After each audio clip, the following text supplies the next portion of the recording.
Good afternoon, ladies and gentlemen. Thank you for joining us today live at the waterhole. We have started off today in Botswana at Hyena Pan with some elephants that have come for a midday drink at the pan. My name is Kerry Dupree, and I'll be joining you today as your naturalist presenter. With me today as well, we have Gwyn and Mika, and on our tech side, we have Simba. So yeah, it's a lovely sunny day. We did experience some quite heavy rainfall last night in Johannesburg and in other parts of South Africa, but otherwise the sun is shining and it is rather warm, same as in Botswana. I know they've been experiencing a little bit of rain, a bit of a teaser of rain. Nice to get a bit of greenery, but yeah, our big rainy seasons are still on the way. And this elephant's just relaxing his trunk, resting. So just a reminder, folks, that this is a live and interactive experience. You can watch us on our app, or if you're watching on the website, you can register to ask any questions. Let us know what you would like to see today, any special requests on any specific cameras or locations you'd like to go to. You can also use the QR code on screen, and don't forget to use the hashtag. You can also join in the conversation by heading over to Twitter or X and send your questions and comments through there. Oof, what a lovely day it looks like it would be to be in Hyena Pan. Looks like we've got some clouds building in the background there. Some nice dark cumulonimbus clouds. Look like they're getting a bit grey. And you can see all the trees. These beautiful mopani trees have started sprouting their fresh new green leaves. And this is a perfect time of the day for the elephants to rest up underneath the shade of these mopani trees. What a lovely view. So it seems to be quite common that the elephants do love to spend time in front of this large hyena pan during the heat of the day. Quite often you'll see them resting up with their heads on a tree just to catch a bit of a cat nap while seeking refuge from the sun. See another big elephant bull coming into the pan to have a bit of a drink.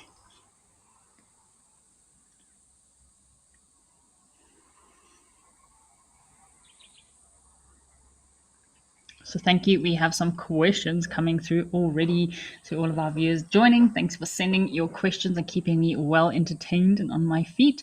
So we have a question about if there is a drought, where will elephants find water?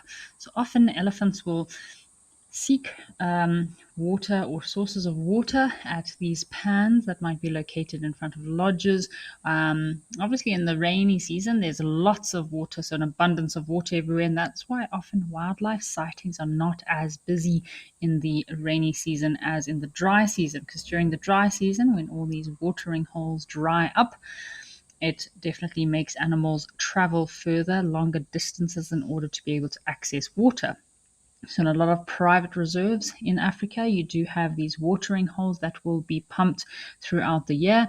And of course, you do have your permanent water sources. So there's lots of different water sources out in the natural environment. Obviously, some kind of dry up, and you do have some dams, lakes, rivers, and streams that might still last throughout the dry season. So it's very important for these animals to have these water sources that they can access water.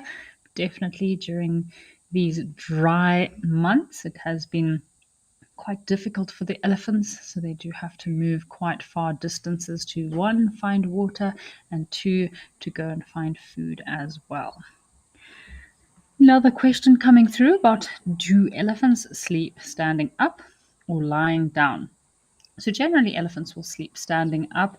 Elephants, because they have such a faster metabolism and they do need to consume such a large amount of food, so big elephant cow will need to consume anything between 110 to 120 kilograms of food per day, and a big elephant bull needs to consume about 140 to 150 kilograms of food per day, which is a lot of food. So it means they do have to spend most of their day feeding. So, in a 24-hour period, we find generally elephants will only really sleep for anything from about 3 to 4 hours, generally standing up. Little baby elephants do like to sleep lying down a lot more, but the bigger an elephant gets, the more difficult it is for these elephants to actually breathe when they're lying down, compressing on their abdomen and kind of on their lungs. So, they will try and prop themselves up against a termite mound or a tree, also to make it a bit more easy for them to get up in case of emergencies, because obviously they become very vulnerable when they're lying on the ground, elephants. But yeah, they say elephants generally only lie down anything between 30 to 45 minutes at a time. Although I do know a friend of mine that was next to a sleeping elephant for 2 hours, and it was definitely fast asleep. So, yeah, lots of different information that we can get from different sources. But for me, experience is key. And if you've experienced something for yourself, that's definitely the best way to learn as well. Lovely watching this elephant. Just doesn't seem to be very thirsty. We're playing around in the water. So another question coming through. So do elephants wear their tusks down? So yes, this elephant is quite a good example. So you will get elephants that are either right or left side dominant. Generally, you'll find a lot more wear on the side that they use more. So on the side of the tusk that they use more will be a lot more worn.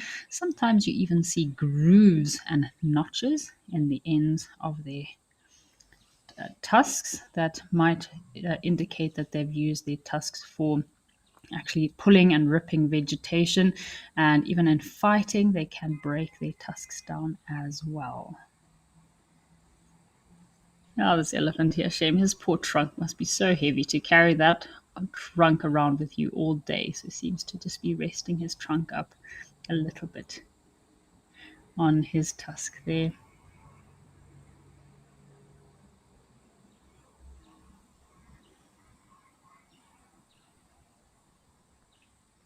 All right, folks, why don't we head across to Mabula and see what activity we have waiting for us there?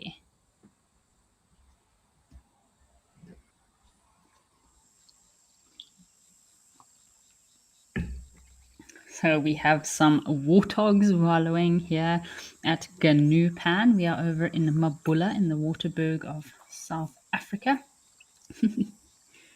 Always entertaining watching warthogs have a bit of a wallow.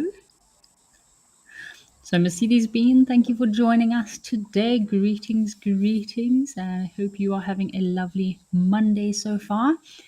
And how lucky are we to see a wildebeest or a gnu at Gnu Pan? That's pretty cool. And this warthog is, yeah, keeping us entertained. So these warthogs definitely need to be careful of the cheetah. So the cheetah, there's 3 cheetah on Mabula at the moment, and I know they would love to snack on a little warthog. Um, let's just watch this warthog enjoying himself having a mud bath, shall we?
Oh my goodness, a warthog rubbing log. Check these warthogs. They are having the best time giving themselves a rub there.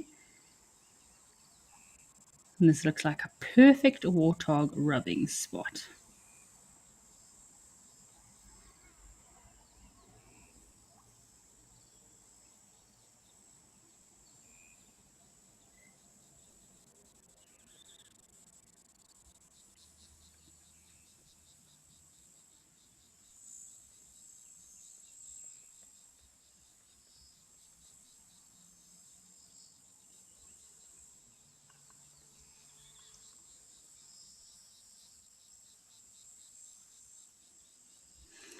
Cool. So we got some comments coming through here. So Wendy H, thank you so much for joining us today from a PE. It is a lovely day. Hopefully we have some great sightings today from our locations. We have another question from John is asking about the lifespan of warthogs. So generally, warthogs can live anything from about 10 to 15 years in the wild, depending on many factors, depending on the predators in the area that they reside in, obviously, food and water availability. And yeah, if all conditions are perfect for a warthog, they can live up to 18 years. But generally, warthogs are on the menu for a lot of predators. So they are very tasty meat, warthogs. Lots of, especially leopard, cheetah, and even lions will love to snack on a piggy. So, yeah, generally lifespan of a warthog is about 10 to 15 years.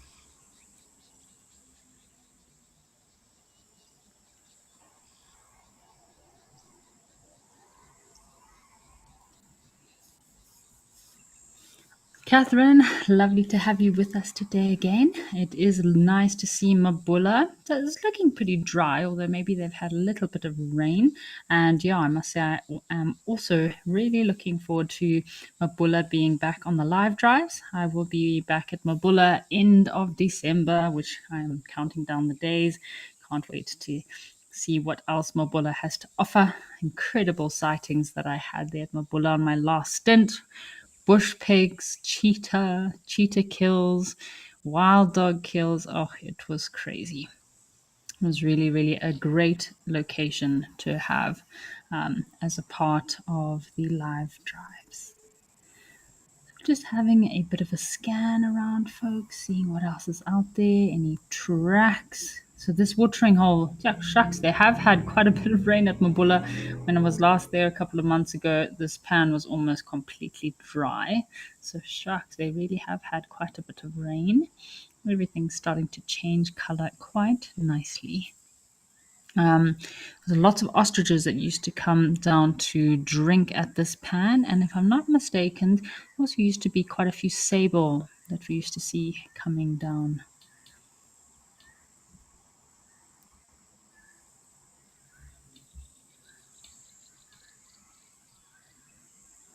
Maybe if we're lucky, we can spot the cheetah. So yeah, Mabula is very special in that you get really cool sightings of some very rare species that in other locations are not seen often. So brown hyena, I think I even had 3 brown hyena sightings at Mabula in 3 weeks.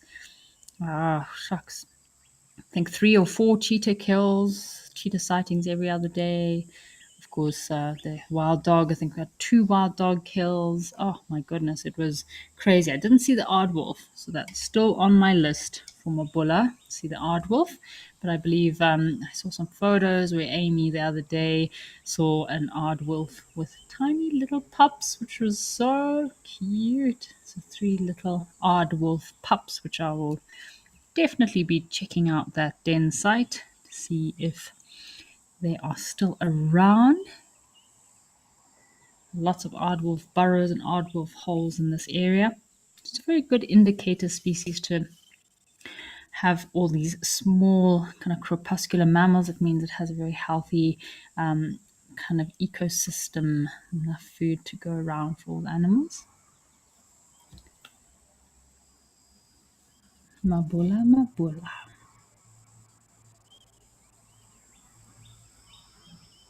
Also, very good birding at Mabula. I was quite surprised. We had some great birds at Mabula while I was there. So, yeah, really looking forward to see what more birds we can get. One of my last special birds was the tit babbler or tit warbler. I think Rufus fronted tit warbler. It's a very cool little bird that we saw on one of our last few days there. Yeah. Oh, and the lions, of course, great lion sightings. I think we had 2 lion kills while we were there.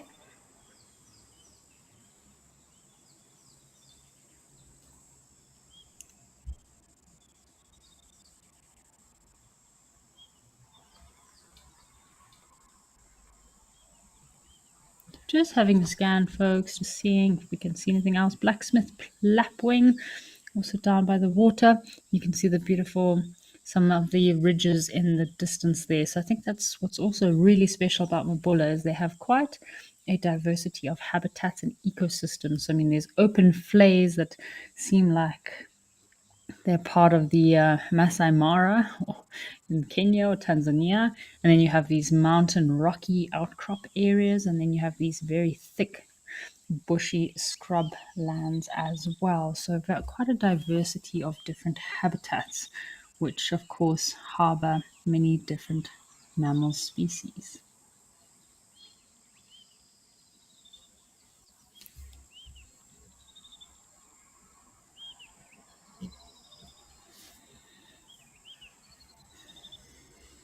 Love the reflections in the water here. They're beautiful. What else is roaming around?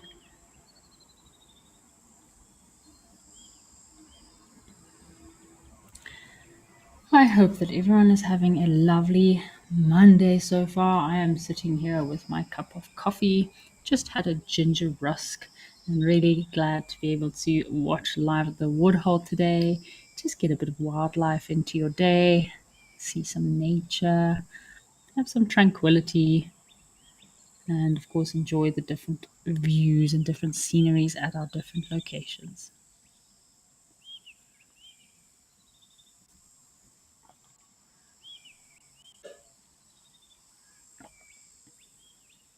See the drippage lines and drainage lines from all the water has been draining down into this pan. It's crazy to see how much rain that they have had at Mabula already, which I hope it does continue.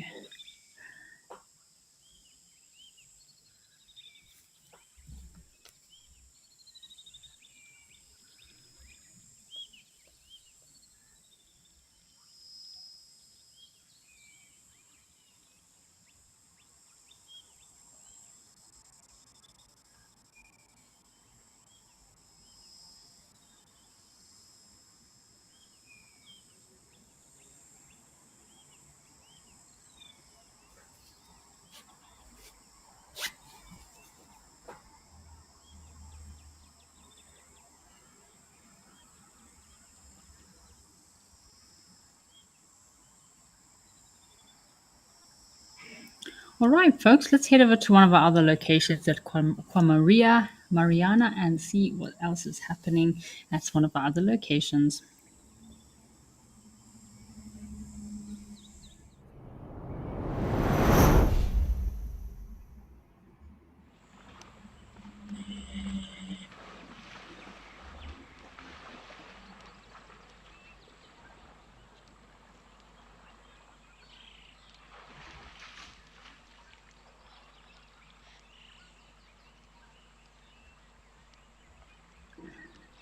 We had Kwa Maritane and Tilan's Bird National Park.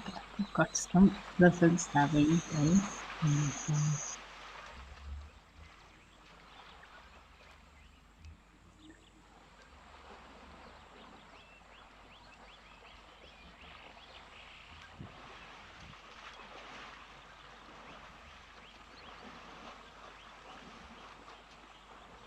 We also have on the left-hand side our grey heron here. That is a juvenile, looks like a juvenile grey heron that is kind of watching over the elephants like, goodness gracious me, is that really necessary?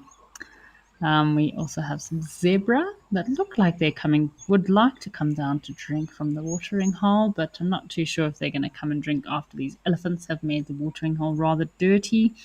So we do have a question from David is asking about don't the elephants taking a bath contaminate the water? And yes, definitely indeed they do contaminate the water. Well, not necessarily contaminate, just kind of make it very dirty and not as fresh as it would be for other animals. So, like for the zebra, for example, might come and drink on the opposite end of this pan rather than drinking where the elephants have just been muddying up the water. Yeah, shame. Recently in Zimbabwe, we had some elephants coming down to a watering hole, and obviously the water was all rather dirty from elephants mud bathing and swimming. It was actually quite interesting behavior that we saw the elephants doing. The water was completely black. There was barely any water left for these poor elephants. And then at the main pump and watering hole, the elephants were also sharing water there. And they were actually scraping their trunk on the top of the water, trying to get some clean water there. So there we go. Lovely herd or harem of zebra coming down for a drink. So they'll probably stay closer to the right-hand side of the pan where the water is a little bit cleaner. The elephants haven't caused too much dirt for them. But yeah, like we said earlier, in the dry season, when there's no water, any water is better than no water. There's probably a few different harems of zebra that have all come together. Generally, a harem of zebra comprises, or a family of zebra comprises of one male stallion, and then, of course, he has his mares, anything from about 3 to 6 mares. All right, folks, why don't we head across to Founders Lodge over in the Eastern Cape and see what else is waiting for us there.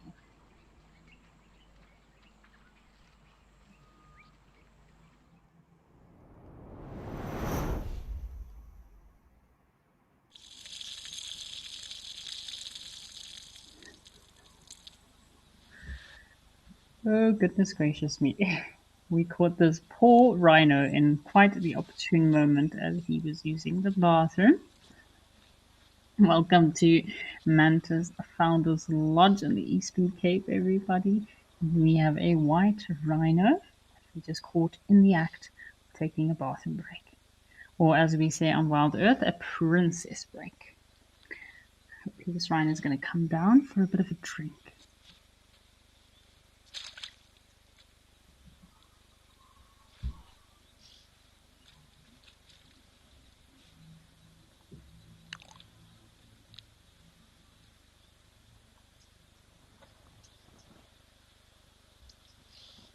Now the oxpeckers, again, oxpeckers are very much an indicator of a large-bodied mammal.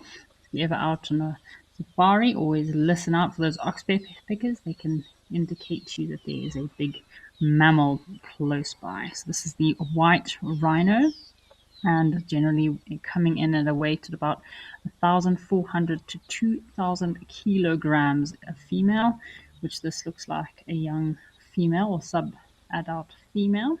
And a big male can weigh anything from about 2 to 3,000 kilograms. So very large in body size compared to the black rhino. And again, because they hang out in mostly open grassland areas. Oh, we've got some more rhinos joining us, folks. Check that. So generally, there's normally a group of about 4 that sometimes come to visit. So maybe if you're lucky, there's a few rhino around. So you can see that square-shaped lip, which they use for grazing. So they're in the open grassland, and that very thick neck of theirs.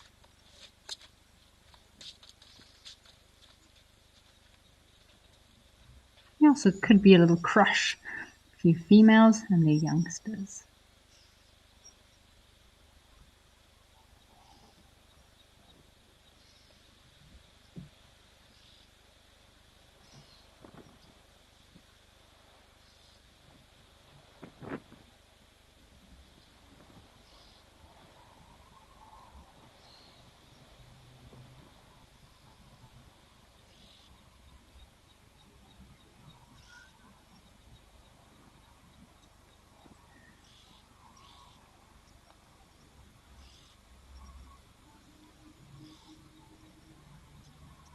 So we have a question here asking about the difference between male and female on the face. So generally the way to tell the difference between a male and female rhino is normally within the neck. So you generally have males have much bigger, broader, stockier necks, although males also have very chunky, big, long horns as well. So yeah, you can generally use the horns, but the neck is a very good indicator. And again, you can look for the testes in between the legs at the back as well. But yeah, generally it can be a little bit difficult with rhinos, but once you kind of get to see the difference between males and females together. And you can see there that neck, they have quite a large neck, especially in the males. You can see these rhinos have been mud bathing quite a bit, and this is one of their special trees that they love to go and rub against.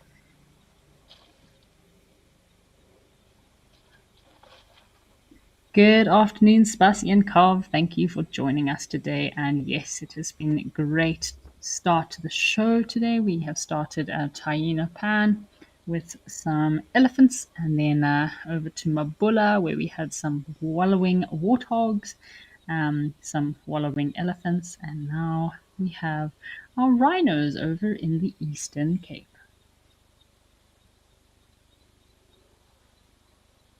So you have very long, elongated head, these rhinos, very flexible neck, and those prominent humps. And the reason that white rhinos have such very big, strong necks is in order to hold their heads up, because hold their heads down. Sorry, because they do spend a lot of time with their heads down, grazing from the grass. Whereas the black rhinos, which have the hooked lip, slightly different habitat, a lot smaller than the white rhino, and also feed on different vegetation. Look at this guy scrubbing himself on this tree.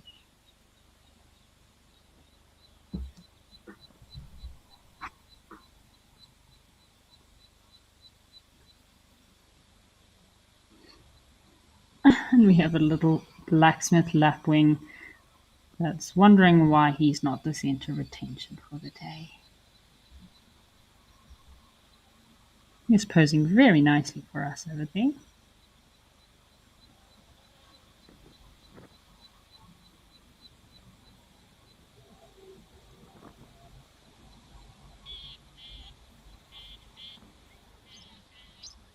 So yeah, a lot of the feeding of rhinos can be seasonal and also influenced by different insects in different areas, as well as kind of sunlight as well may influence seasonal movements of these rhinos and where they might feed, whether it's ridges or shady areas during the hot season or the really hot times of the day. And they might alternate between grazing and resting when it gets too hot in the middle of the day as well, in the heat of the dry season. Hello, big boy. So have a look here. This looks like a big male could be. His horns are much thicker than that of the females. Looks quite big and chunky. Like a bit of a Jim Bunny vibe going. Hello, big boy.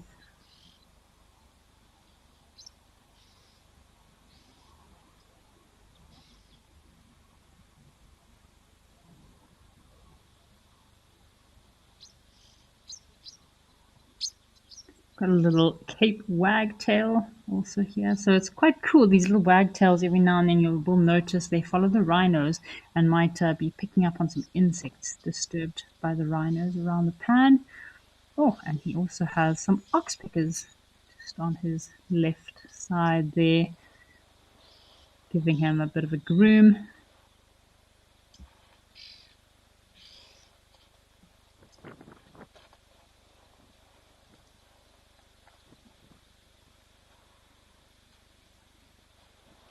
You can see that curling his tail behavior. So I think he must have noticed or heard the other rhinos passing by.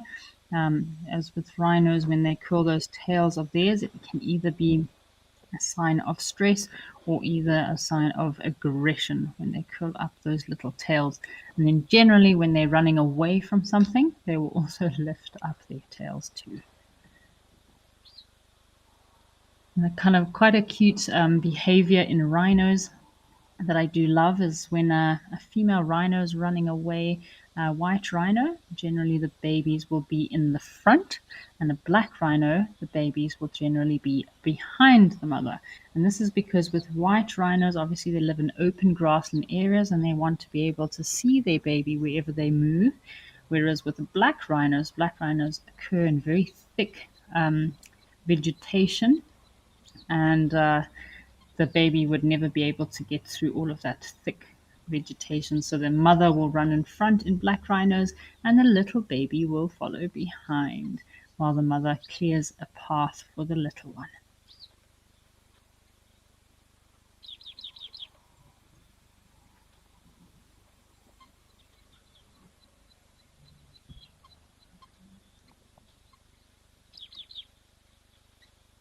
Well, this little wagtail is pretty busy.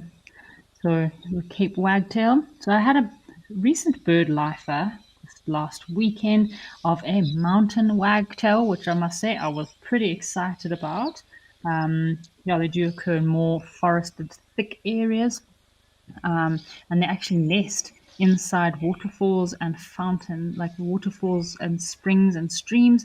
So it was quite cool. These little wagtails, mountain wagtails, were nesting inside this crevice in a waterfall, which was epic, I must say. It's really cool to see a little mountain wagtail.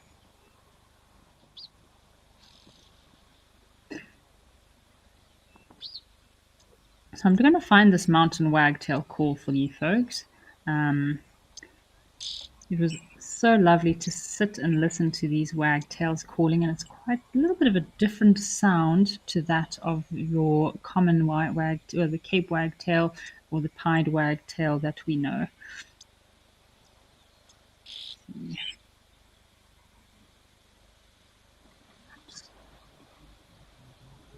Maybe we'll have some warthogs coming down for a bath. Anything else out there today? Alrighty, I've got the call here of the mountain wagtail to play for you.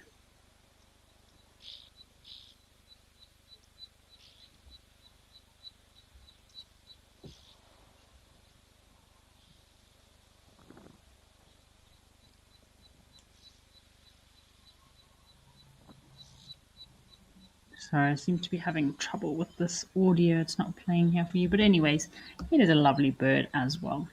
As the blacksmith lapwing, probably just looking for his next meal around this watering hole here. It's interesting. I wonder where his partner is. Generally, you do find the blacksmith will always be in pairs. So there must be another one close by somewhere.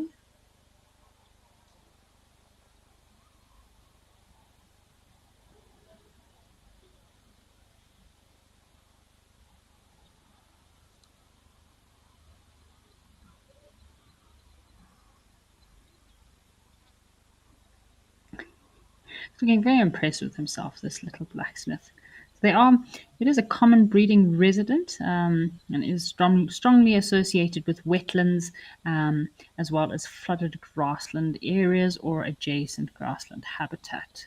So yeah, they are quite bold and brave parents. We were talking about yesterday how these blacksmiths will actually dive bomb any predators that might come close to their nest. So because they nest on shorelines or near rivers and pans and dams, they are ground nesting birds. They'll generally have 3 eggs in a little ground nest. They're very well camouflaged and blend in well with the surrounding areas. Alrighty, folks, why don't we head across to Hyena Pan and see what our elephants are up to?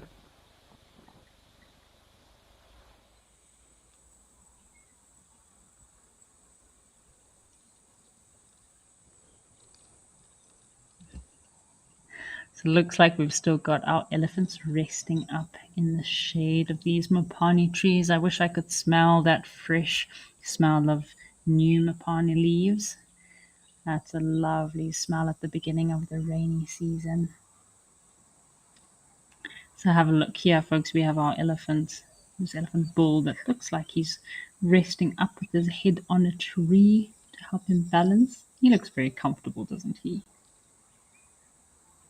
So we have another question coming through about birds, and do all birds build nests? So actually, not all birds build nests. So you do get precocial birds and arboreal birds. So precocial birds are birds that will nest on the ground, um, and generally their chicks, when they hatch, are ready to run and scurry as soon as they hatch out of eggs. So these will be a lot of the lapwings, as well as your spur fowl and your guinea fowl, just like ostriches as well. They are precocial. nesting birds, and then you'll get arboreal. So arboreal nesting birds are generally birds that will build nests like your weavers.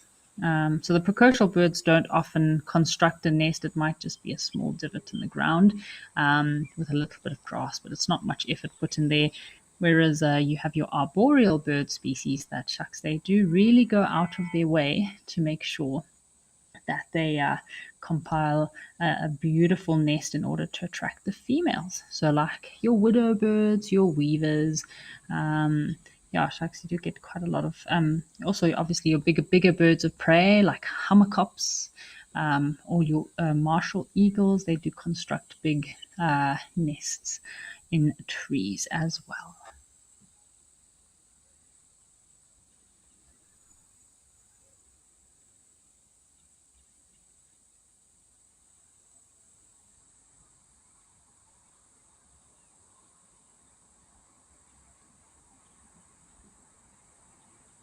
Oh, this elephant is looking rather comfortable here, isn't he? So you can see his tusk is broken off slightly on the left-hand side. And again, this can be from overuse. It can also be from fighting or feeding.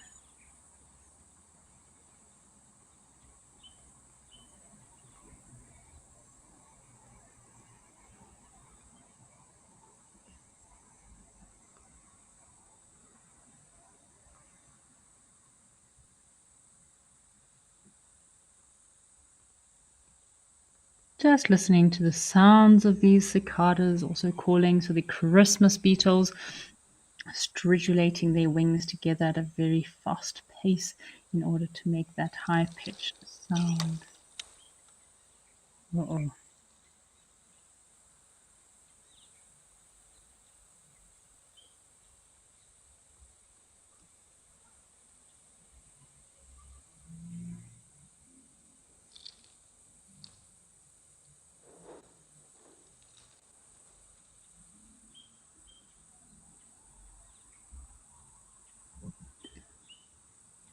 Having a look at this one elephant's tail, it looks a little bit unusual. Um, a big old bull here. If he's maybe got something caught up in his tail. It's a very strange looking tail, this big boy, I must say.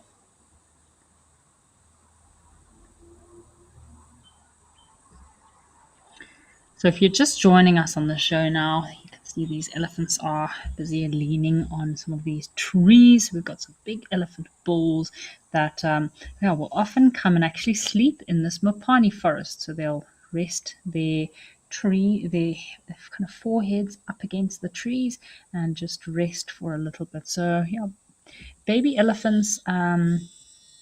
Baby elephants are they do sleep quite a lot and they do get down on their side quite often. But yeah, these older big elephants, the big bulls, it's quite difficult for them to get down onto the ground and get back up again. So yeah, it's easier for them to stand while sleeping.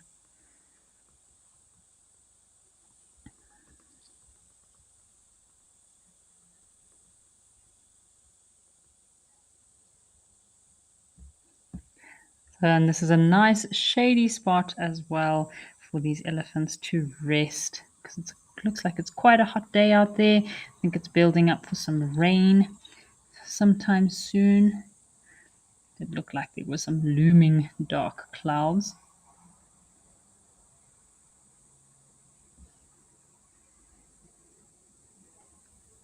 Oh, looks like we've got some new elephants coming to the watering hole with a little baby.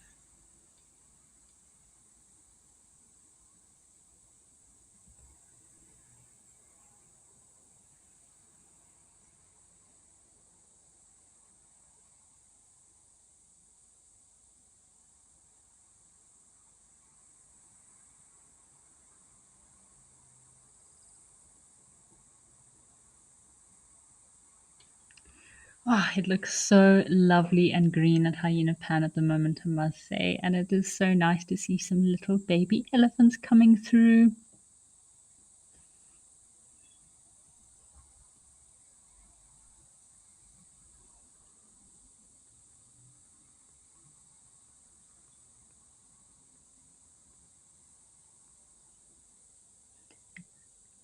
So yeah, most of these elephants that we have been seeing are bigger bulls.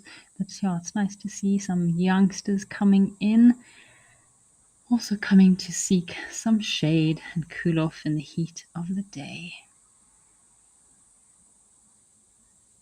So, Diane, thank you for asking your question about if elephants ever kick a member of the family out. So, no, elephants are very family orientated animals, so they do form very close family bonds. So, it's very rare that an individual will be kicked out. Only the bulls, of course, the young bulls, once they start hitting sexual maturity.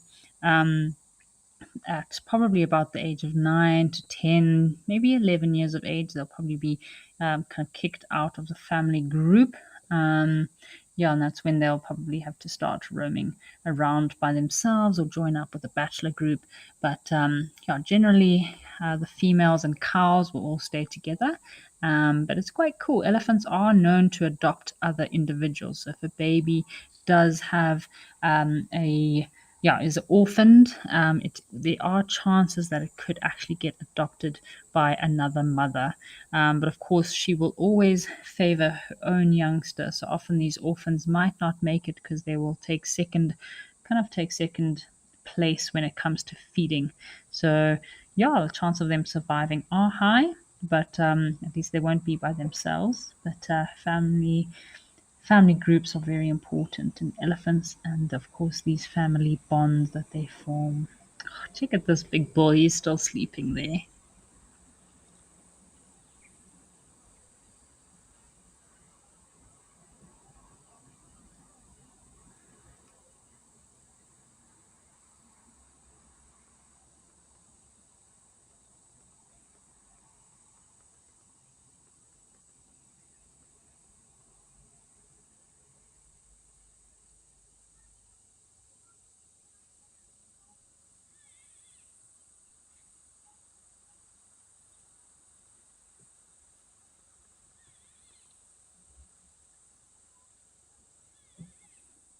Oh, check out them coming down for a drink.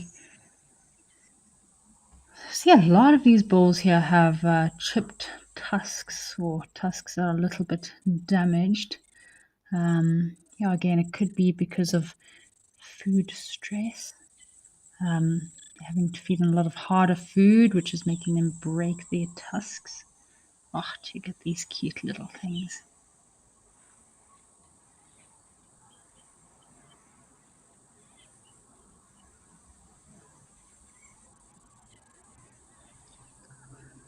What a cute little baby elephant. Alrighty, folks, why don't we head over to Safari Hook and see what's waiting for us at one of our other locations?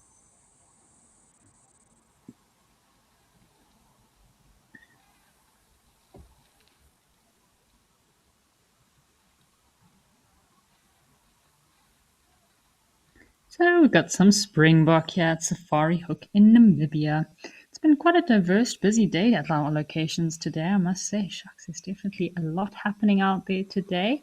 Lovely to see the springbok and also to see that Namibia has got some rain. It's definitely looking a lot greener over in Safari Hook than it was last time I saw it.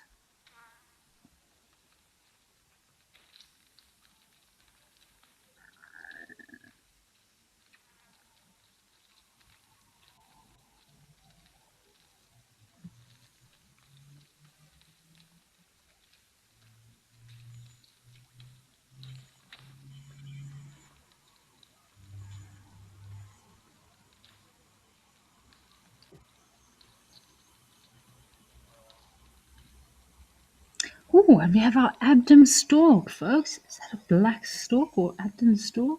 No, it looks like a black stork. Isn't that cool? Have a look there.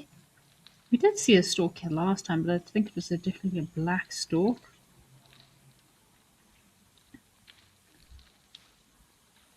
Yep, black stork. Oh, cool. Very unusual to see a black stork here.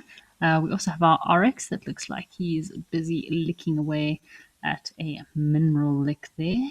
So very busy pan here, I must say. We also had, what did we have? We had a really cool water bird here last time. I think it was a avocet. No, maybe not an avocet. I've had some really cool bird sightings at this location recently, so very cool to see our black stork is back.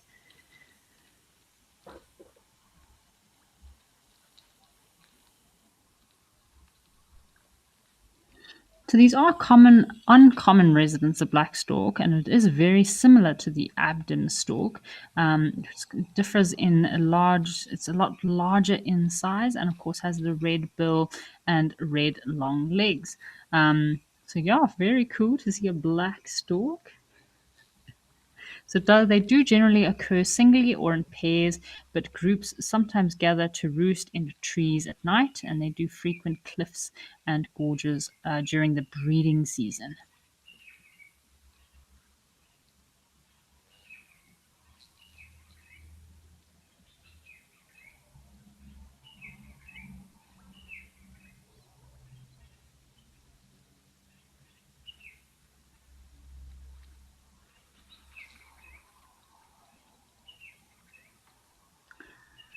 Let's check at all these Springbok tracks. There's definitely a Springbok conference here. There are lots of Springboks coming in to drink. We're having a nice midday visit to the pan.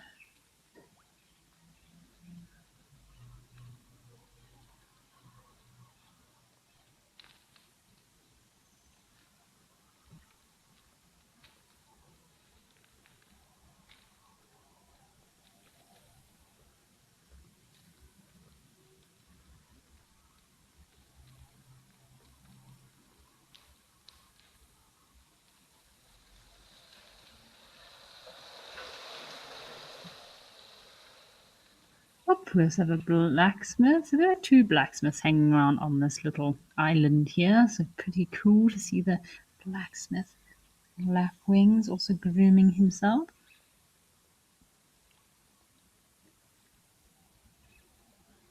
Poor, must be a rather hot day. This blacksmith is standing in the shade there.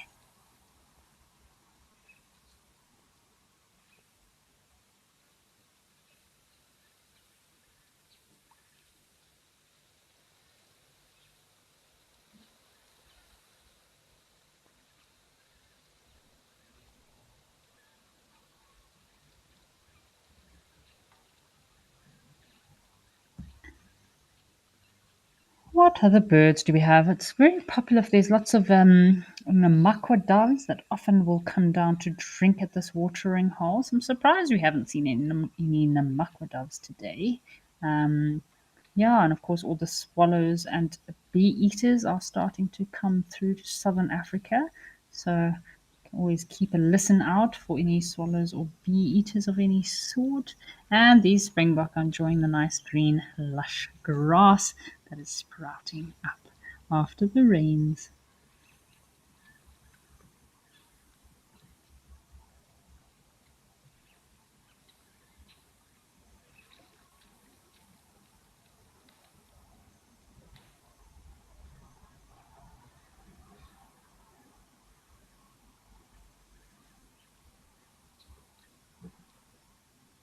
Wonder where our oryx has gone. So our oryx looked like he's busy licking from a mineral lick, possibly a salt lick or salt block that was put down somewhere for the animals to come and feed off of. So lots of minerals in the soils here in Namibia. So I'm surprised they have need to put out salt licks because obviously Namibia has a very high salt content in the soil, and yeah, the animals do feed on quite a lot of salt licks close to the watering holes.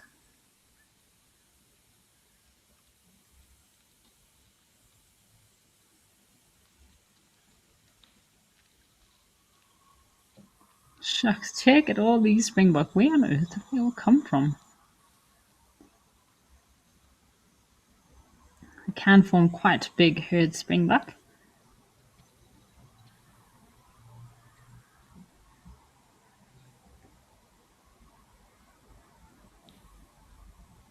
And of course, this is perfect habitat for them. They do prefer open plains with kind of flat drainage lines, and of course, they do need pans close by. So they're not very water dependent. Of course, they do need to drink at least once a day. And if I'm not mistaken, this looks like a female oryx And shame, she doesn't look like she's in the best of shape. Look at her giving that salt block a good lick. So, of course, because it is so hot, and a lot of these animals do spend all their time in the heat of Namibia, they do need to consume a lot of minerals and a lot of salt to substitute their diet.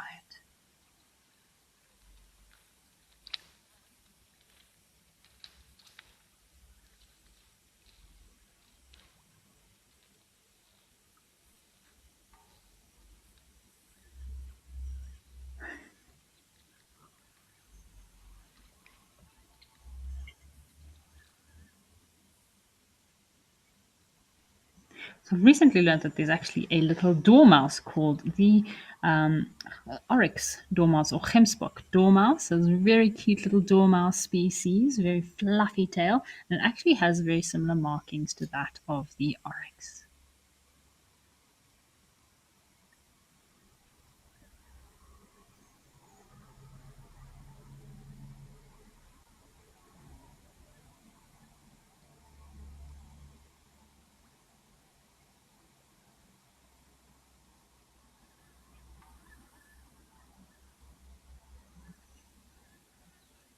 So a big female oryx like this can weigh anything from about 150 to about just over 200 kilograms. Big female, yeah, shucks, and a lifespan of an oryx, like most antelopes, probably about between about 15 to 18 years that an oryx like this can survive in the very crucial Kalahari deserts. I do prefer to be in the Karoo regions, as well as the upper Zambezi Valley and the Western Transvaal. So it's crazy how these oryx can live in regions that experience between 50 to 200 mils of rain a year. So they're very well adapted to surviving and living in the desert. So they're not necessarily water dependent, and they can go quite a long period without water.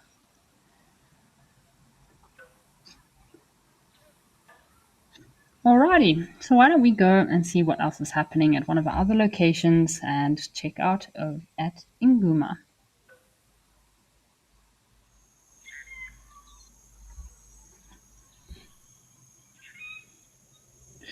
Alrighty, so we're also at one of our other locations in Namibia. So we're over at Nguma here, trying to see what else is happening, any other animals roaming around. This Nguma Game Reserve is located on the southern boundary of Etosha National Park, and it does make an excellent base for exploring the park. And it expands about 34 to 35,000 hectares of protected wilderness area. Got some zebra there in the distance, impala having a bit of a drink, and yeah, probably some wildebeest. You should get the big herds of wildebeest coming through here. Quite unusual to see one female impala on her own. Hopefully, she's got the rest of her herd close by.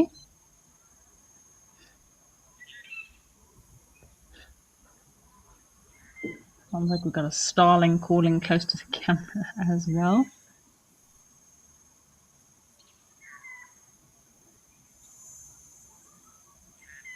Nguma does have several watering holes that, of course, do attract a lot of wildlife and do provide fantastic opportunities to get close up and personal with all of the wildlife. Oh, there we go. So it looks like this herd of impala are coming down to drink, which is always a good sign. I was a bit worried if it was one female impala on her own. A few weeks ago, we did have a sighting of 4 lionesses lying underneath this shady acacia tree, which was pretty cool to see.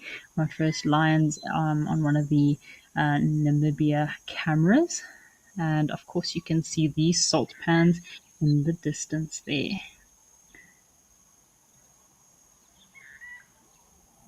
Stargazing in these areas is absolutely phenomenal. So yeah, it does make a spectacular stargazing location with the very clear skies and clear nights.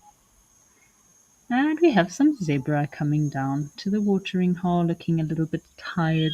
She must have had a long Monday morning already.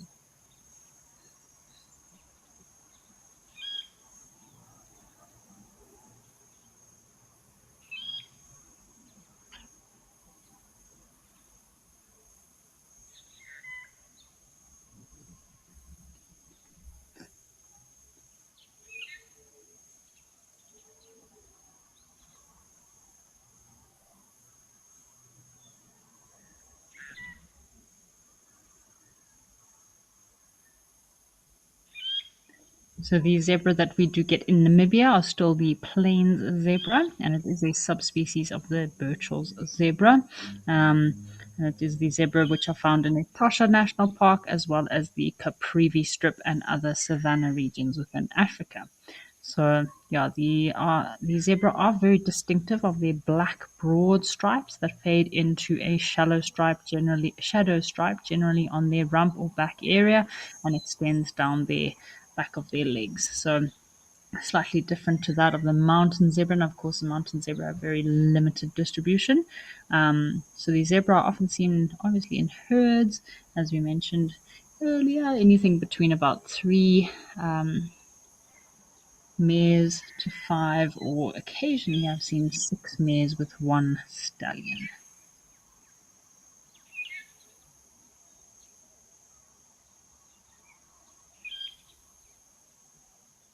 So this is one of the species that does occur in Namibia, and then you do get obviously in less numbers and in smaller region you do also get the Hartmann's mountain zebra, which again will mostly occur in the very rocky, arid regions of Namibia, mainly in Damaraland, as well as the Namib Desert. So very limited regions that the mountain zebra occur in within Namibia.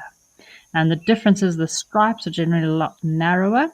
And it does not have a shadow stripe, and sometimes the stripes don't extend fully down their legs.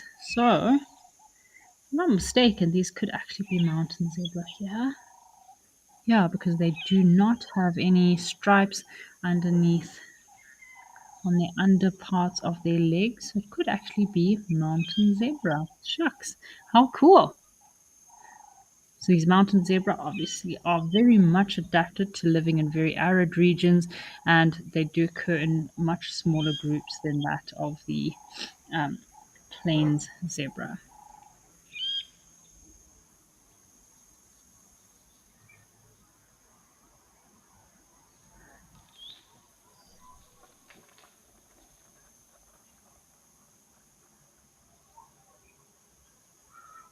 Shame something seems to frighten them off. They seem very nervous and skeptical. Hear them snorting.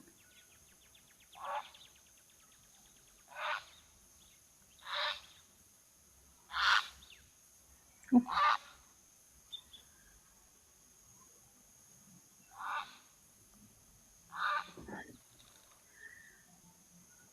I thought that was the zebra snorting. Goodness gracious, what is that sound?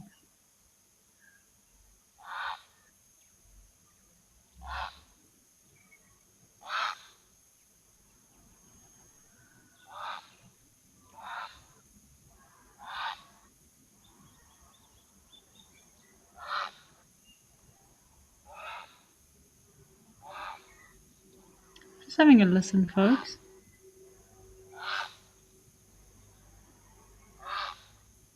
It's a very unusual sound that I'm not 100% sure what it actually is, but definitely gave the zebra a bit of a fright. So it could be an alarm or distress call of something.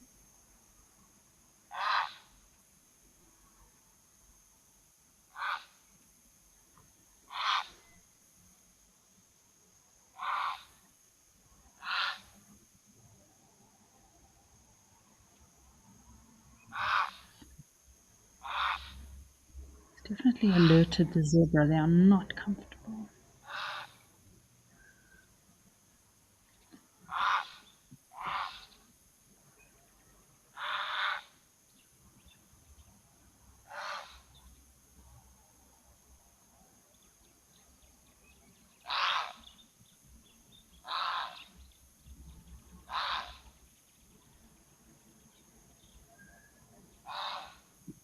any of our viewers have an idea what the strange sound is, please feel free to send through your comments. I was going to say Egyptian goose at first, but now I'm not too sure. It did also sound like it could have been the alarm call of a zebra, but it's a rather very, very unusual sound.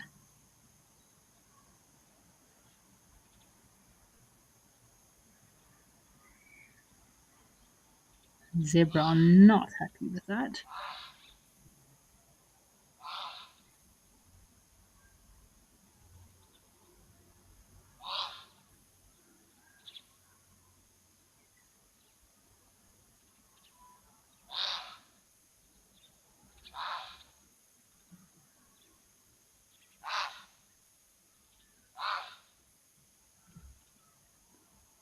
Got an interesting bird of prey here.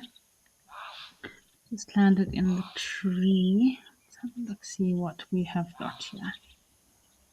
While we listen to this rather strange alarm call.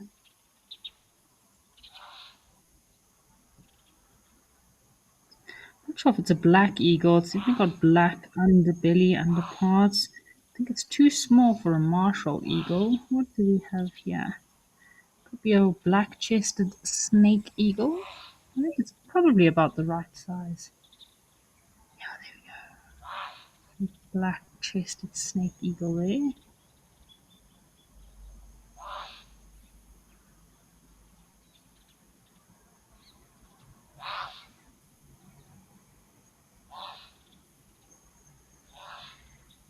I'm still being bamboozled by the sound. So please, folks, if anyone has any idea what the strange sound is, please feel free to send through your comments. I'm getting a comment from Wendy H. It could be a raven or a crow. I'm not too sure. I know obviously in Namibia they do get the pied crows and also they do get the Cape crow as well. But I'm not hearing that sound on any of my birding apps. Crow. It's definitely really strange.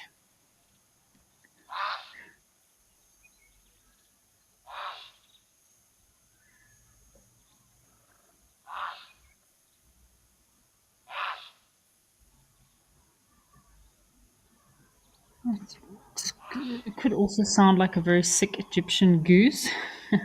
So have a look, folks. Our black-chested snake eagle has come down for a drink.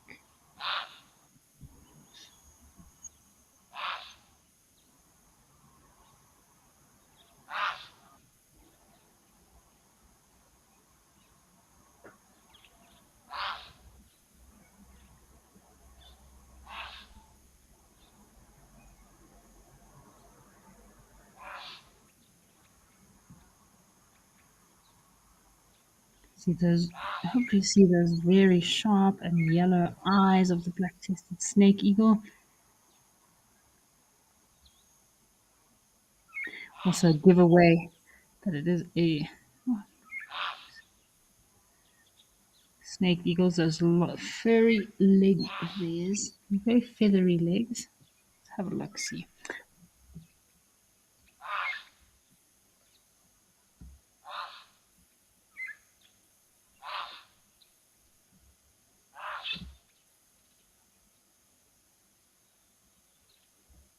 Nope, sorry folks, I've been mistaken on this ID. So this is actually a martial eagle. So the legs kind of gave away a bit of a interesting characteristic. So the black-chested snake eagle does not have feathers on their legs.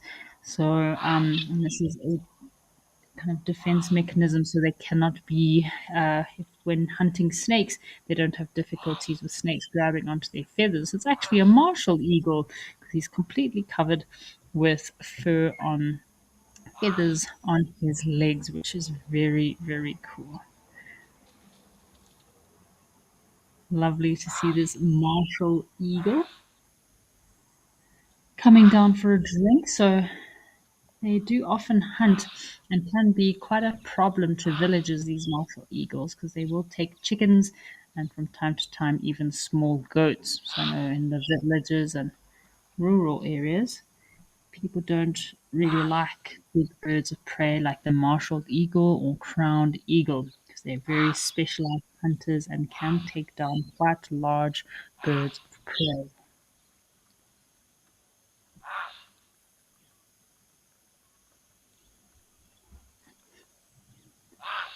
So it is a common resident, this martial eagle.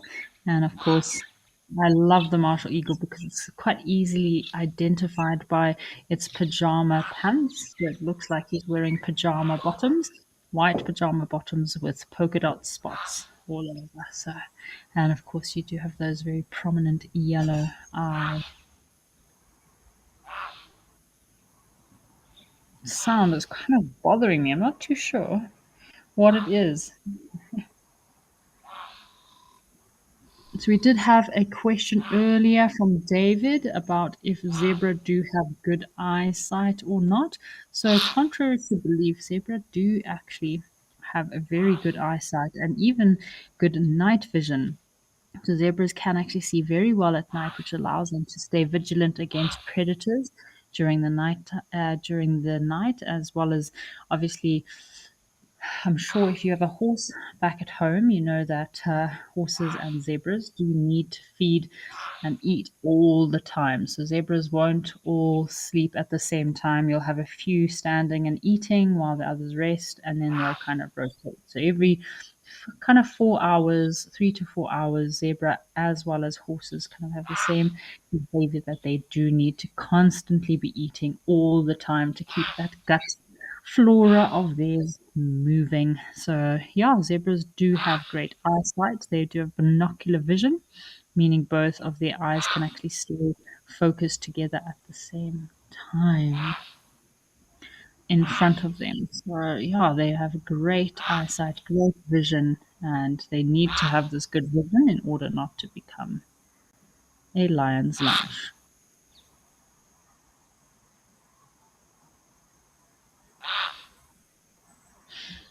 So we've got some comments about our strange sound coming in here. So from Spas Ian Cove is saying it could be a goose. Lee Eggers is saying it could be a heron calling. It's a very. I also assumed it was an Egyptian goose, and I have seen Egyptian geese here. But again, it's really going on for quite some time. It could also be this heron that's in the pan as well, but it is quite a loud sound for a heron, I must say.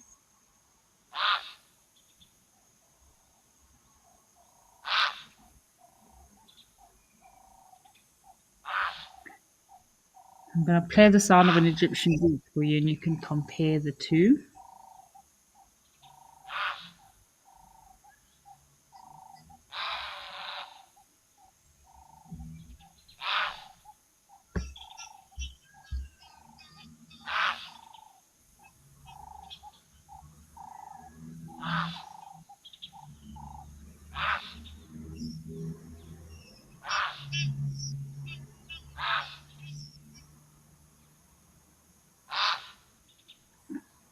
That's some calls of the Egyptian goose, which we're going for, and then there is a grey heron close by. So maybe it could be a grey heron that's not really aware on how to call properly. So let's give the grey heron call a bit of a listen to, shall we?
So maybe it could be that grey heron that's inside the pan.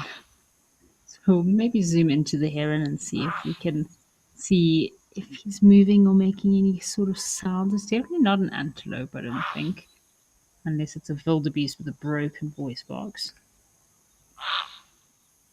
So the impala all huddling up in the shade, not much shade to be shared. So Oh, I definitely have to share the shady spots in Namibia.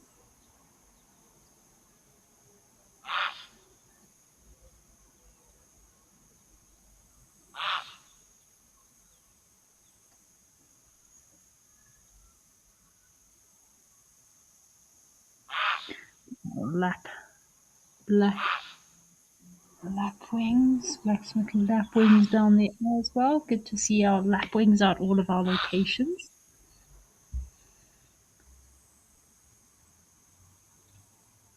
Okay, we're gonna watch this grey heron. There we go.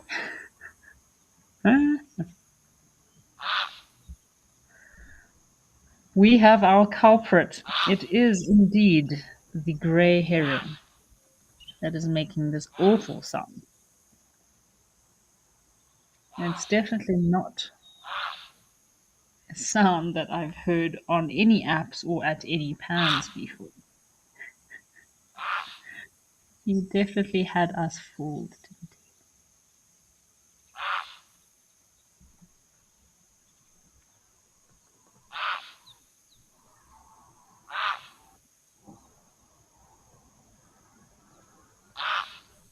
What a terrible sound for such a beautiful bird.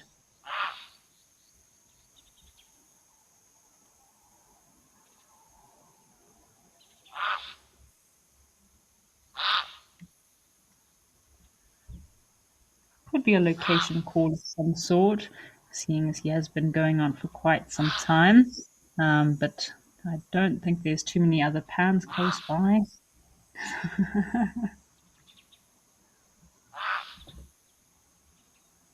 So, Leah Eggers, thank you so much for your comment. You've been a member with us for a few months now, so thank you for sending through your comment about the sound that this heron is making. Apparently, you do have a familiar, it is a familiar sound to you, and you have heard your herons back at home also making the same sound while challenging each other. So, yeah, it could be males challenging one another, could be some sort of territorial display, but I have also heard herons making quite awful noises while nesting as well. So, sometimes a lot of herons will actually nest in huge colonies. Egrets and herons will nest in these giant colonies. And again, the noise that they make can be quite overwhelming from time to time. Like, wow, it just never really stops.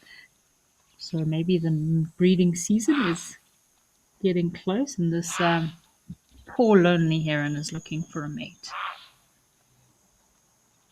And again, yeah, just as you mentioned, Leah Eggers, it should also be an alarm call that this heron is making because of that martial eagle that is around. So yeah, it could be a number of different alarm calls. I'm so glad we finally found it. I agree with you there, Mercedes Bean. Um,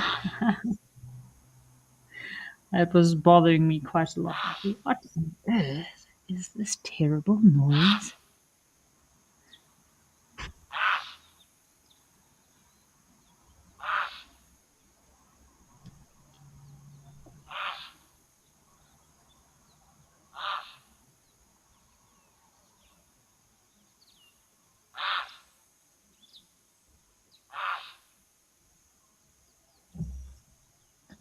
See, the martial eagle is still up in the tree. So again, he could be alarm calling and warning any other birds in the area that there is a bird of prey around. All right, why don't we head back across to Founders Lodge, see what's happening with Founders before this grey heron sound drives us completely mad.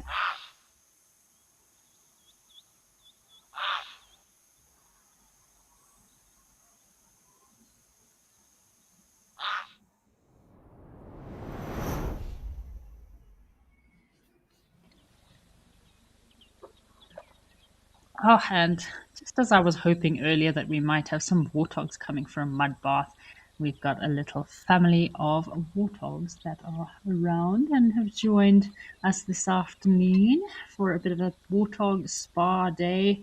Oh, goodness, I don't think I could be a warthog. I think if my spirit animal was a warthog, I would be a little bit unimpressed with the amount of mud you have to roll around in.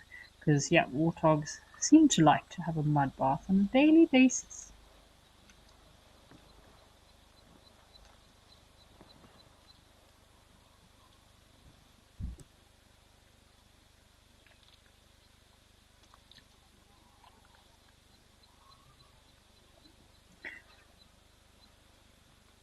So it's probably a female warthog with her youngsters that have maybe lasted the whole dry season. So generally you'll often have, wow, check it, that sky has changed quite drastically. Might be in for some cold weather. Oh, so often you'll have two female warthogs that will hang out together, and then they'll have their little piglets with them. So it looks like they've probably got these piglets are from last year, probably almost a year old, and yeah, they grooming one another, having a bit of bonding time.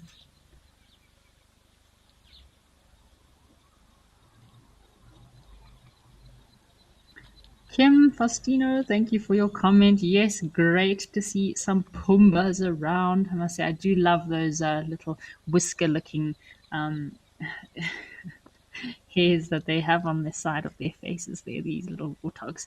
Uh, they look like, yeah, like they've got these prim and proper little beard situations going on. So very cute. You can see the tusks are not quite out there, just almost about to come out. So yeah, probably looking at about almost a year old, these little warthogs.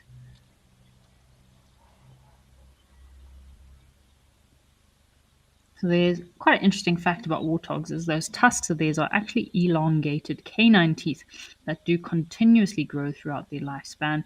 The upper tusks are generally more curved and used for defense, while the lower tusks are kind of used as a sharpening tool. So as they're digging and feeding and chomping away, the lower tusks will often sharpen while resting on the upper tusks there.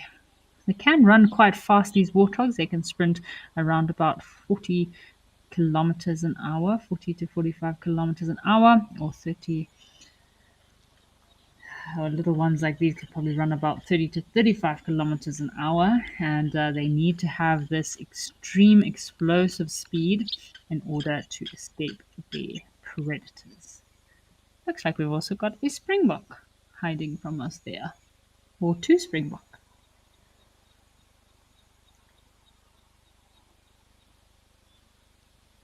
Warthogs will use their burrows to burrow themselves underground, and that's where they sleep at night to also keep safe and sound from all the predators out there.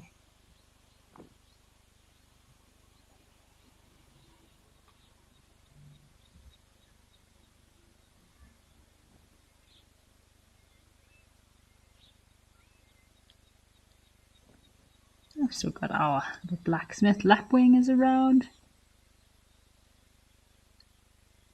So warthogs, just like elephants, do also have very good memories, and they can remember where their favorite wallowing spots are, good places for grazing and feeding, as well as their burrows. So they need to have like a good mind map.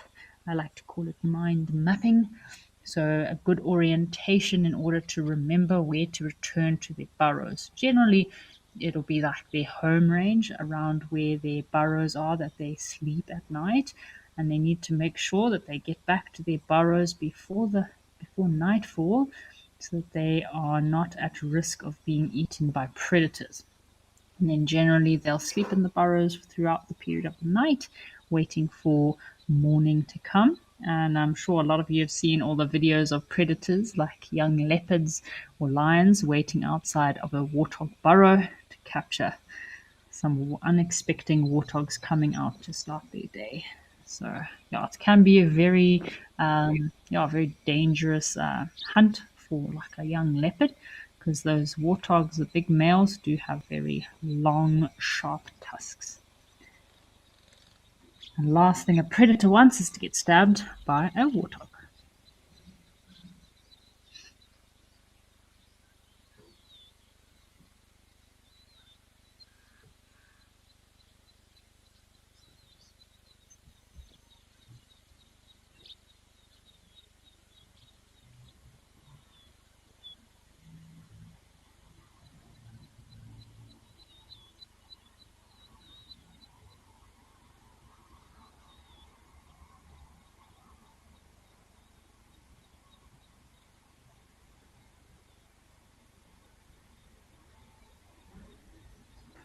hope this lapwing finds his mate. Seems like there's only one of them around the pan today.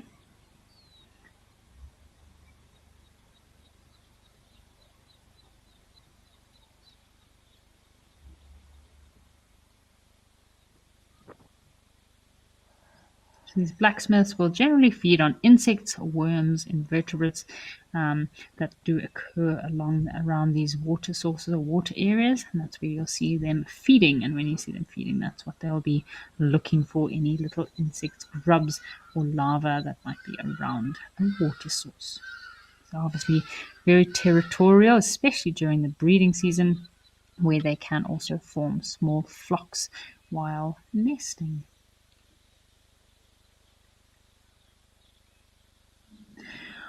Alrighty, folks. Well, why don't we head across to Rosie's pan and see what's waiting for us there?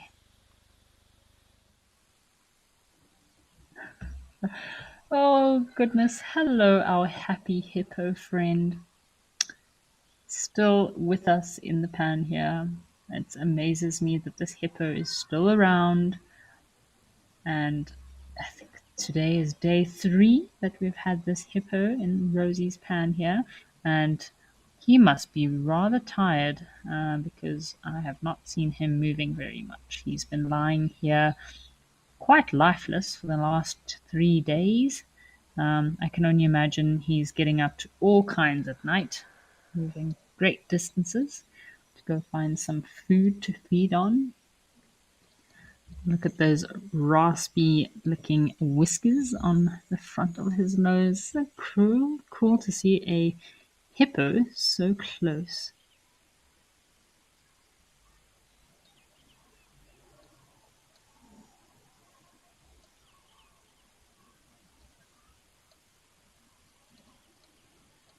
Very stumpy legs. I love their little, almost Shrek looking ears. Check out that little ear of his. And of course, they are very well adapted to surviving in the water, but they are not very good at surviving out of the water. So, yeah, hippos do need to be constantly covered by water during the heat of the day, otherwise, they can dehydrate quite quickly, and their skin is very much susceptible to being damaged by the sun.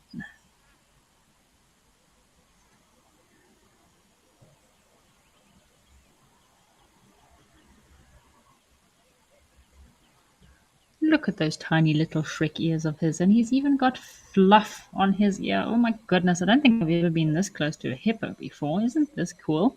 So you probably have this fur on, yeah, probably have the fur on his ears there to try and keep any insects or parasites out of the ears, and just kind of defense mechanism.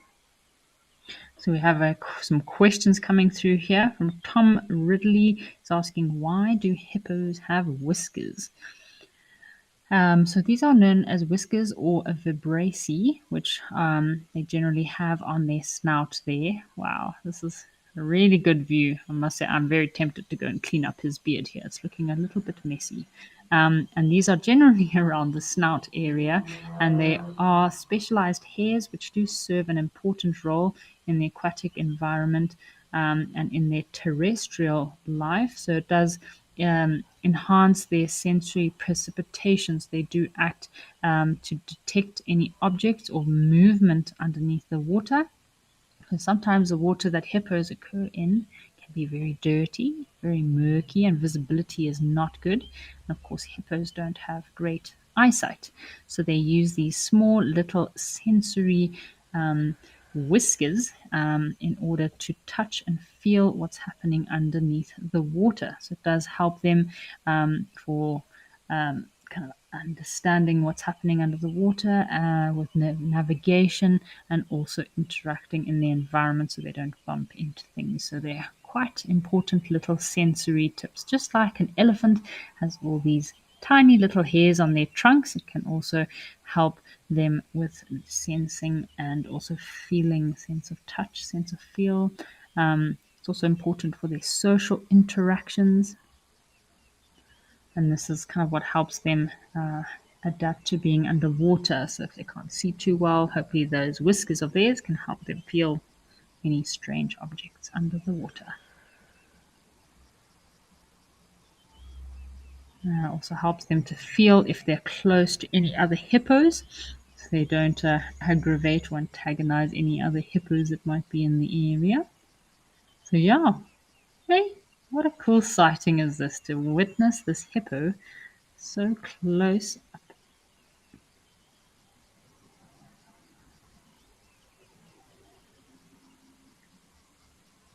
He literally has barely moved since yesterday. I think yesterday he was also close to that little rock.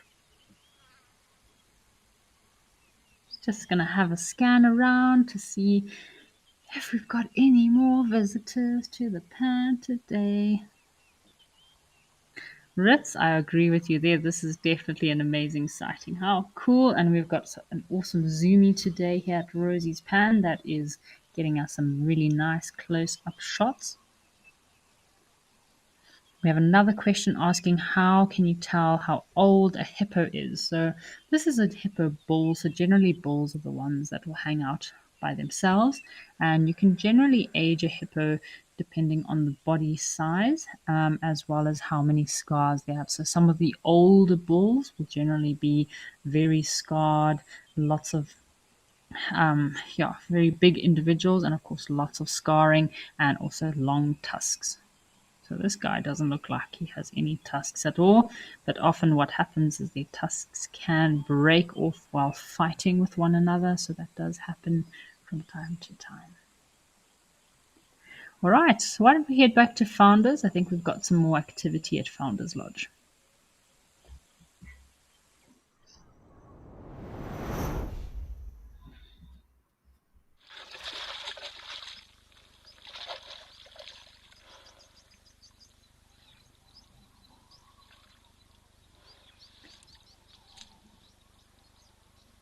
Alrighty, folks. Yesterday we had a lovely quiet moment at Stony Point with our meditating penguin friend.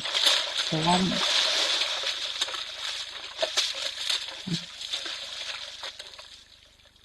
something has given these rhinos a bit of a fright. So why don't we have a bit of a quiet moment while sitting watching these rhinos here?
Just enjoying watching these rhinos as they get about their day, having a lovely mud bath, enjoying that mud, and now resting up in the shade after they've had a good scrub dub dub on this special rubbing post tree of theirs.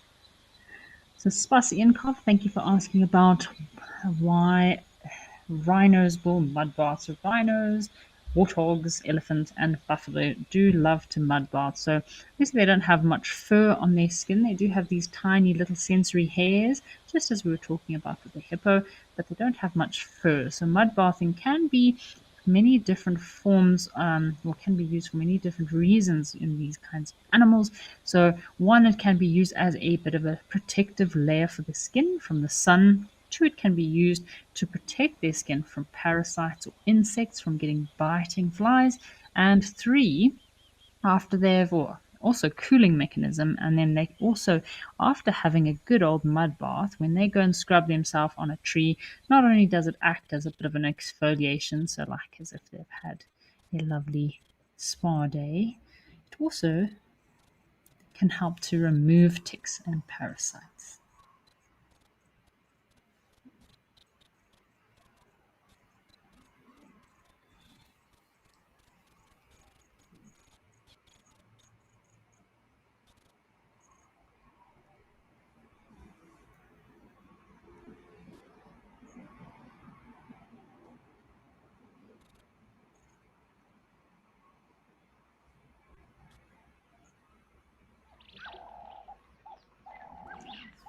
Sorry, folks. Looks like we had a little bit of glitching on our camera there at Founders Lodge. So we've just linked across to Juma Private Game Reserve, where the Sunset Safari. I'm sure everyone's starting to get ready for the Sunset Safari starting later. Lovely to listen to the birds. The woodland kingfishers are back. Lovely to hear the woodland kingfishers calling. Penelope Kenyon, thank you for joining us today from KZN. I believe you're having a bit of a heat wave there. Please make sure you stay hydrated. Don't go and get too dehydrated out there in the sun. I must say, that is one thing I do not miss about KwaZulu Natal is those nasty heat waves.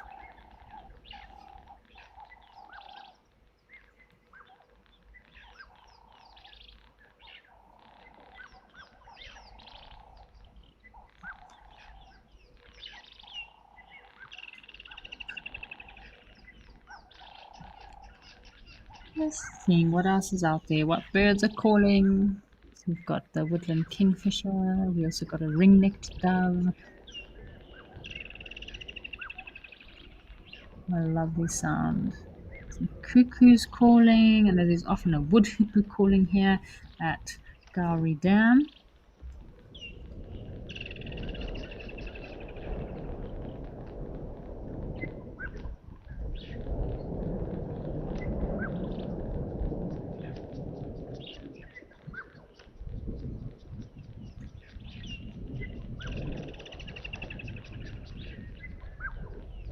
Nothing better than the sound of a woodland kingfisher.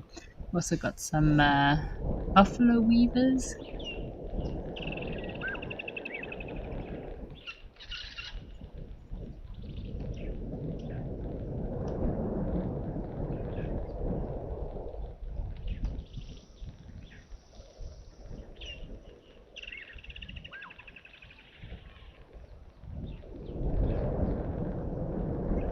Wonder what else is around. Let's have a quick scan, a quick scout, see what else is out there.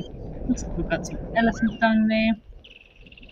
Let's go down Japan. Always good to inspect the elephant dung to see what is roaming around in there. The elephant dung is provides a lot of food to a lot of other creatures, from insects. I've even seen fish feeding on elephant dung, birds, even squirrels, mongoose.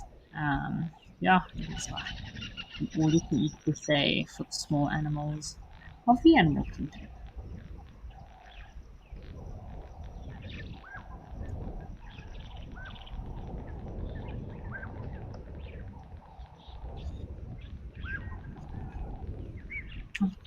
Prominent vultures also will scurry about in elephant dung.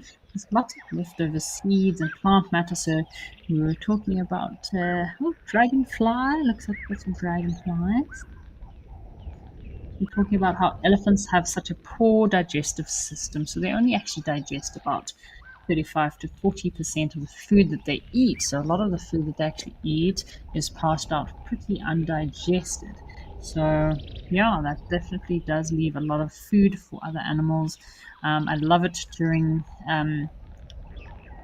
February, March, or during the season, a marula season. You can see the little squirrels have gone and dug out the marula seeds from elephant dung and chewed away to get those little nuts out of the shell. Very, very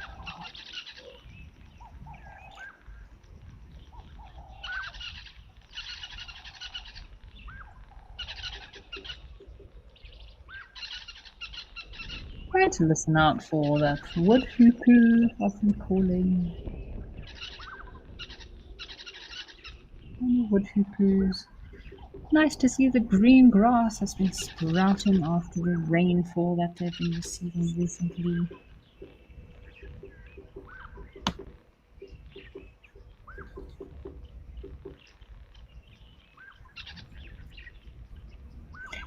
And must have a few marula trees here.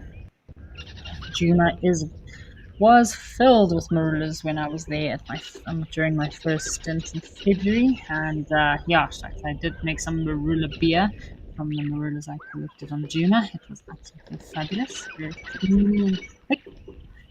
So here we go. Here's one of our marula trees. You can see how interesting the bark is. So a lot of trees, if when identifying, obviously there's different features you can use to identify them. But the marula tree generally has quite light colored bark and of course very much furrowed. Very little pieces that flake off. And of course you can see the lovely green leaves are already in full force, ready for the marula season to come. All right, not much is happening here in Juma, so why don't we head back across to Hyena Pan and see what else is waiting for us.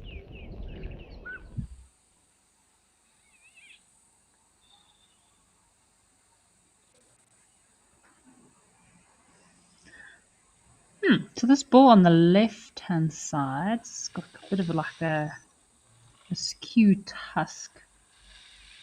I think he's a resident bull that probably pops in quite often because I feel like I have seen him before. So it's quite interesting. It's a different ways you can identify different individuals of elephants is the different key features that we use to identify different individuals is one, their tusks, so kind of the direction their tusks are pointing. So each of elephant is very unique, just like us humans. We're all unique in the way we are. Every person is different and special, same as with elephants. So with elephants, not all elephants have perfect, long, narrow tusks. Like this big boy here, he's got a bit of a stumpy tusk on the one side and then a bit of a, yeah, not so straight tusk on the other side. So it could have been damaged again while pushing trees over, or he could just have a one tusk that's growing at a bit of a strange angle. So yeah, the tusks are a very good identifying feature, and another good identifying feature is an elephant's ears. So while compiling an elephant ID kit, you would use all the little notches and kind of deformities that an elephant would have in its ear in order to identify an individual. So like on his one ear here, you can see he's kind of got a little bit of a rip out of it, and that would be an identifying feature used to identify this particular individual. Anything that kind of stands out.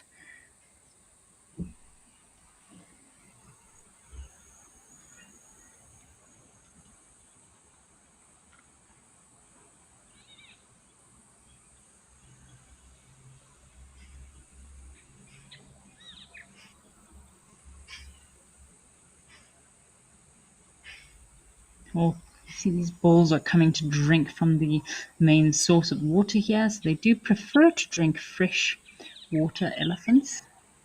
They will often come to the source of where water is coming from. So elephants generally will need to drink anything of about 100 to 200 liters of liters of water a day, or about 50 gallons of water per day. So this obviously does depend on a lot of factors like temperature, their activity level, and of course availability of water. So like in the dry season like now, it's not always possible to consume so much water.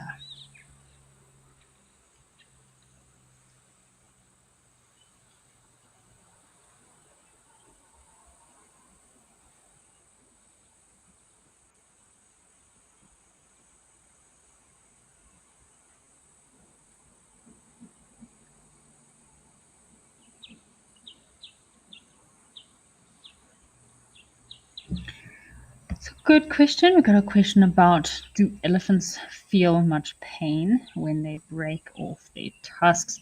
So generally, as long as the tusk that when it breaks is outside of the kind of canal, so they have these kind of canals within the jaw. So if it's outside of the kind of main canal where the tusk fits into, then it doesn't really feel much pain. It's just like breaking a nail. It's more just like, oh, but it's not too painful. But sometimes they can feel pain when what happens is if their tusks actually crack and break up into the main canal within their jaw, that can cause a lot of pain.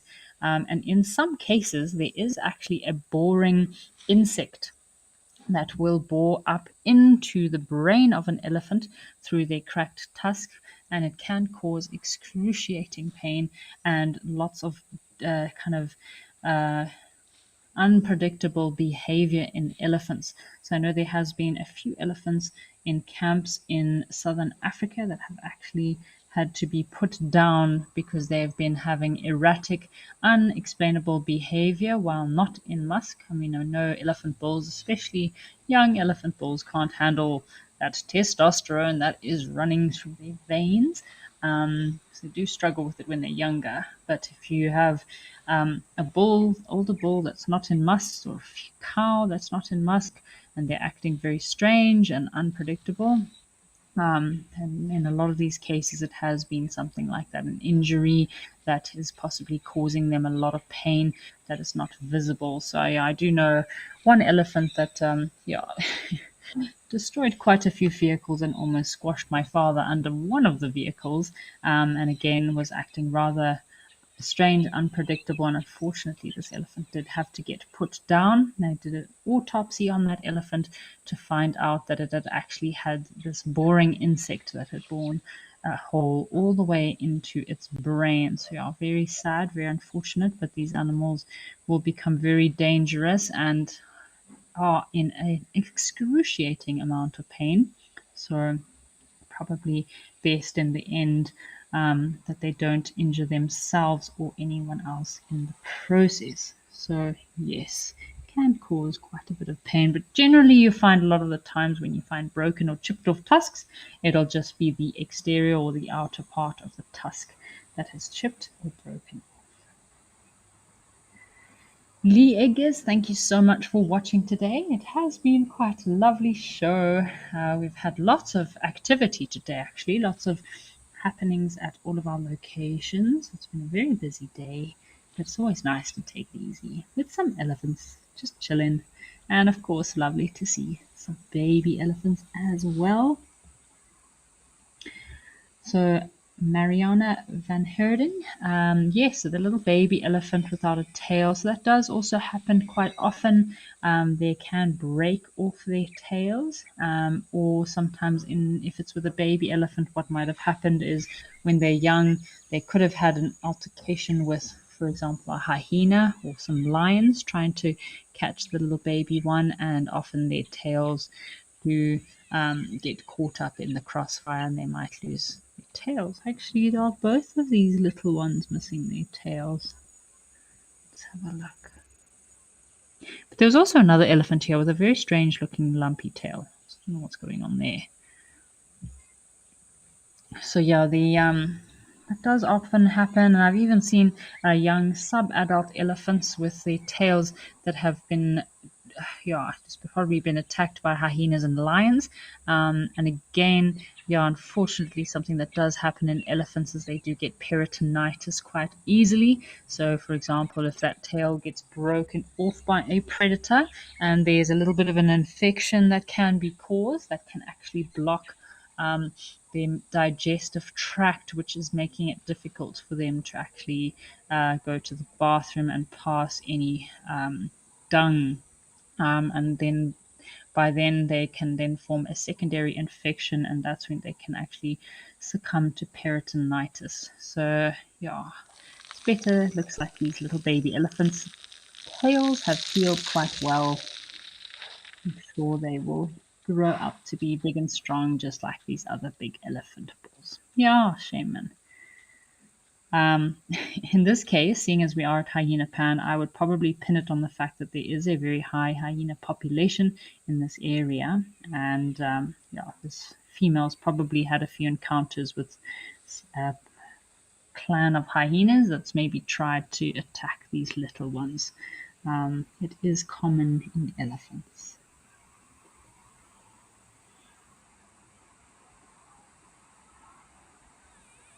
So Jim, yeah, good notice. You noticed about the weight of these elephants. So again, yeah, this female could be quite an elder female. That's probably why she's on her own. So sometimes what will happen, so we did have some questions earlier about elephants, if they'll kick specific members out of the group. So I don't think this female has been kicked out of a group or a herd. But again, maybe because of her age, she cannot keep up with the rest of the herd, and that's why she is on her own with her two little ones, which does unfortunately put her at risk, because that means that one, hyenas will know that if anything happens and they try to attack a female elephant, she will always protect her newest born um, offspring. So yeah, the sub-adults, this one at the back on the left, does stand a chance of being killed by either hyenas or lions. Yeah, and again, because she is by herself, there's no other females to help protect her little ones. So I'm probably guessing that's why these little babies both have their tails missing, because she's a very vulnerable. She's on her own. She doesn't have the safety and protection of a herd to take care of her. As she's getting older, and of course, as elephants get older and older, their calving interval will generally yeah, become longer and longer until she is no longer able to give birth anymore. And this is actually how hyenas in West Africa have also adapted to hunting forest elephant babies. So, yeah, there's been some amazing footage captured by African parks recently of clans of 40, 50 hyenas all ganging up on baby elephants and actually hunting baby forest elephants. I didn't know that this was so common, but apparently also in Zimbabwe, Botswana, and Zambia, this is a common occurrence where you have big clans of hyena that will actually hunt um, baby elephants and even sub-adult elephants, which is pretty crazy to think about it. I did not think that was possible. Teddy, thank you for your question. So, again, she is very much at risk of losing these two little ones. So, if she was in a bigger herd or bigger family group and she died by some chance, maybe old age, natural causes, those two little ones will be adopted into the herd and be taken care of by the other elephants. But if she is by herself, the chance of those two little ones surviving, especially in an area like Hyena Pan, which is so concentrated with hyenas, the chance of those little ones surviving is pretty slim. But if those two youngsters can get their way to a watering hole, they might be lucky enough to be adopted into another family group at a watering hole. So, yeah, fingers crossed. I'm sure it's looking bright with the rains arriving, and I'm sure a lot of elephants will be very happy to have a bit of food to feed on and not be so stressed with all the drought. Oh, looks like we might have ourselves an elephant pool party.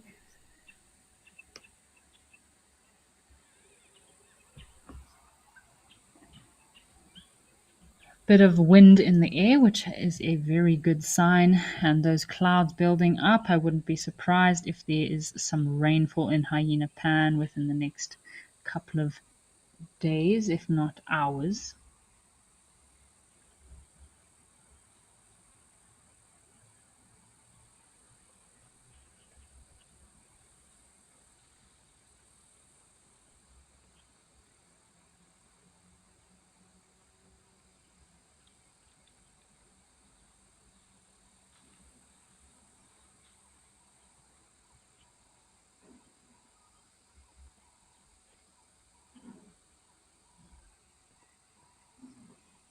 Mostly just the big elephant balls that are the ones that really get into the mud, and the youngsters need to be careful.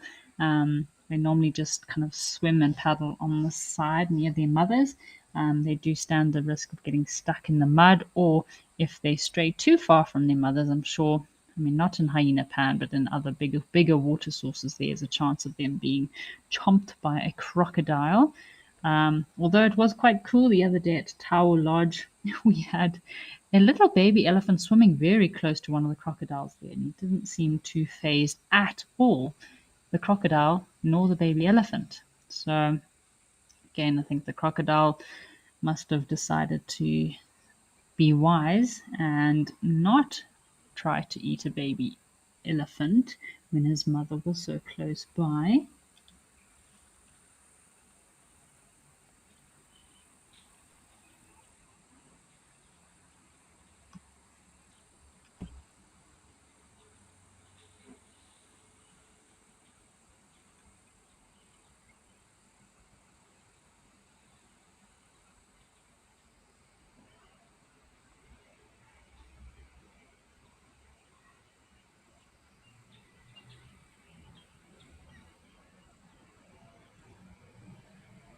Oh, these big elephant balls, I'm sure they're dying to have a good old swim.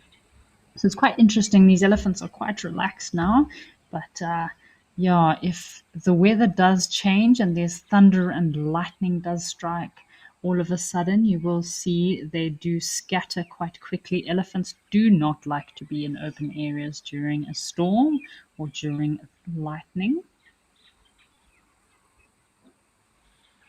Rosie Adams, thank you so much for joining us today. It has been a lovely wander at the waterhole today. It's been quite a busy day, lots happening, lots of elephant activity, a lot of rhinos. Oh, wallowing seems to have been the flavor of the day today, maybe with this rain around, lots of heat waves. So definitely forcing the elephants to head it down to the nearest watering hole. Thank you, Mariana. It was great to have you with us here today. Oop, check it. This is a very big elephant ball on the left, chasing off these youngsters, teaching them the rules of the lay of the land, who's boss. They'll probably spend the rest of their day, these elephants, just hanging around the pan, wallowing and drinking whenever they get a chance. Luckily, there's not too much competition here.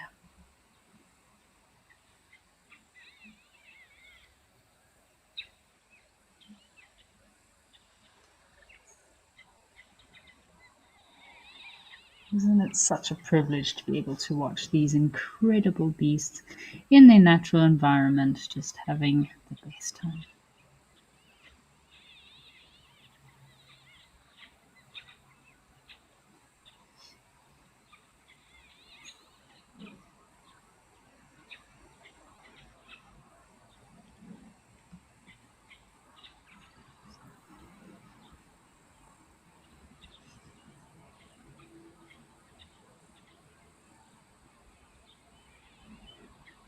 I say I do love it when you see the bulls all coming in and there's a bit of hustle and bustle, some dominance display between the males um,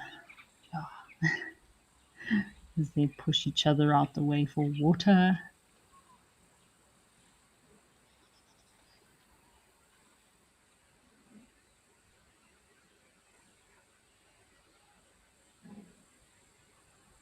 You see that elephant sniffing and smelling the water. Anyway, folks, it has been a lovely Monday here live at the waterhole with you. I look forward to joining you tomorrow, same time, same place. Thank you to all of our viewers for watching, and again, a big thanks from the rest of the Wild Earth crew for supporting us and enjoying these special moments that we have to share with you. From me and the rest of the Wild Earth crew, I just want to say a big thank you and enjoy the rest of your Monday afternoon, folks. See you tomorrow.